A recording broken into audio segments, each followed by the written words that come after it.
cheap for that. Okay. For $200, I can go on the street here and sell someone for more than that. Signed by baseball legend Shoeless Joe Jackson. Everyone jumped down my throat for not having it checked out before I dropped $13,000 on it.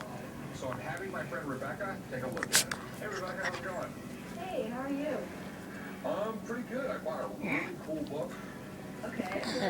Say So Joe, signed by Shoeless Joe Jackson. You know how fair that is. Yeah. Rick popped in. I wasn't too surprised. He comes to me every now and then, but I was surprised by what he brought me.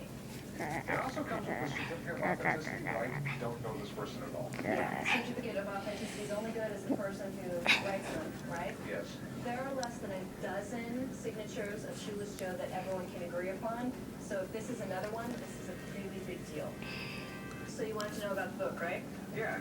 So it's an anthology, and it covers different essays about the darker side of sports.